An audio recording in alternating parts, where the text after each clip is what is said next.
હમણાં છેલ્લા 10 વર્ષથી એટલે છેલ્લા એક દાયકાથી બધાને એક રોગ લાગુ પડ્યો છે કે મારી જમીન વેચીને બીજે લો, બીજે વેચીને બીજે લો એટલે મારી પ્રોપર્ટી વધે, એટલે એની જમીન વેચીને બીજે જાય, બીજે વેચીને બીજે લેવા જાય, એટલે નો ડાઉટ વચ્ચે ગેઇન મળે, કારણ કે હમણાં ભાવના ઉછાળા જેવા છે. રાજાની કુવરીની ગોળે દિવસે ન વધે એટલું રાત્રે વધે. પણ આમાં ક્યાંક ફસાઈ ન જાતા, નકર લેને ગઈ પોત ઓર ખોવાઈ ખામી. તમારી બાપ દાદાની હારી જમીન હતી એવા તમારી વેચાઈ ગઈ અને દિવેલિયામાં, હવેડિયામાં, પટલાઈમાં, 6 પટમાં કે ગણોતિયાની જમીનમાં જો ફસાઈ ગયા, કે પટ્ટાવાળી જમીનમાં કે સ્પેશિયલિટીમાં ફસાઈ ગયા, તો સમજી લો ખાતેદારી ગઈ તો ઠીક છે, પણ અત્યારે 1/7/2015 પછી જો આવું ટ્રાન્ઝેક્શન થઈ ગયું તો 300% પેનલ્ટીને પાત્ર થશો. એટલે મેં હમણાં કીધું એમ લેને ગઈ પોત ઓર ખોવાઈ ખામી, ગધીન ફાર્યું બધું જાય. તો આવી વિગતો આપણે બરાબર સમજીએ કે દિવેલિયાની જમીન એટલે શું.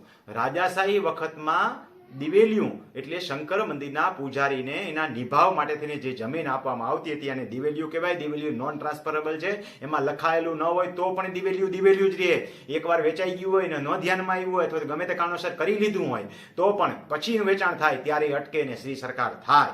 એવી જ રીતે અવેડીઓ ભરવાની જેને અધિકાર આપવામાં આવતો હતો એને ત્યાંની ખરાબાની જમીન આપી હોય, એની જમીન ખેડે એટલે એની રોજગારી મળે ને અવેડો ભરે, તો અવેડિયાની જમીન હતી. એવી જ રીતે પટલાઈના બદલામાં મળતી જમીન, ગામની પટલાઈ કરે એટલે કે રાજા રજવાડા વતી એક કામ કરી દે. સરકારે જેમ અત્યારે કામ કરીએ છીએ આપણે ટ્રસ્ટ દ્વારા થઈને, એવી રીતે એ માણસ એક ટ્રસ્ટી તરીકે કામ કરતો હતો અને એને નિભાવ માટે થઈને જમીન આપવામાં આવી, પટલાઈની જમીન કહેવાય. એવી રીતે 6 પટ અને 12 પટ ભરીને સરકારે જમીન આપી હોય, આ તો ખેડીકા. આવી જમીનો યાવતચંદ્ર દિવાકરો નથી. ગણોતિયાને મળેલી જમીનો. ગણોતિયો એટલે શું? જેની માલિકી એક બીજાનો હોય ને એ ખેતીની જમીન વાવતો હોય અથવા તો વાવવા માટે સરકાર પાસે માંગણી કરી હોય ને જમીન મળી હોય, ગણોતિયાની જમીન કહેવાય. એવી જ રીતે નવી શરતમાંથી જૂની શરતમાં ટ્રાન્સફર થયેલી જમીનો જે હતી એ જમીનો જે છે એ હવે કશો વાંધો નથી, બિનખેતી પ્રીમિયમનો પાત્ર થઈ, પણ ઉપલી જમીનો જે નોન ટ્રાન્સફરેબલ છે. આવી જ રીતે સ્પેશિયલ હેતુથી મળેલી જમીનો, જેમ કે પટ્ટાથી મળી હોય, વૃક્ષો વાવવા માટે માંગણી કરી હોય ને પટ્ટેથી જમીન મળી હોય, 25 વર્ષ, 30 વર્ષ અને વધુ 35 વર્ષનો પટ્ટો મળે, આ જમીનો પણ નોન ટ્રાન્સફરેબલ જમીન છે.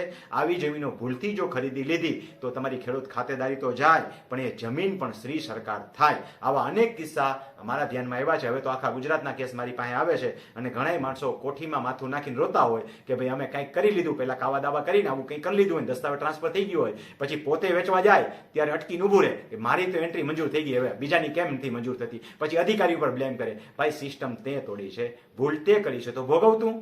તો આવી જમીનો જે છે એ અગાઢ જમીન નથી. અગાઢ જમીન એટલે જેમાં કોઈ પ્રકારની શરત લાગુ પડતી ન હોય, જેની પાછળ આપણે શબ્દ વાપરીએ છીએ કે યાવતચંદ્ર દિવા કરો, સૂરજચંદ્ર તપે ત્યાં સુધી તમારા વંશવાલી વેરે ભોગવજો. આવું કદાચ ઓલામાં લખી નાખો તો એ થઈ જતું નથી. દિવેલિયું, હવેડિયું કે પટલાઈની જમીન કે 6 પટની જમીન કે ગણોતિયાની જમીનમાં આવા શબ્દો લખી નાખવાથી યાવતચંદ્ર દિવા કરો નથી થઈ જતી.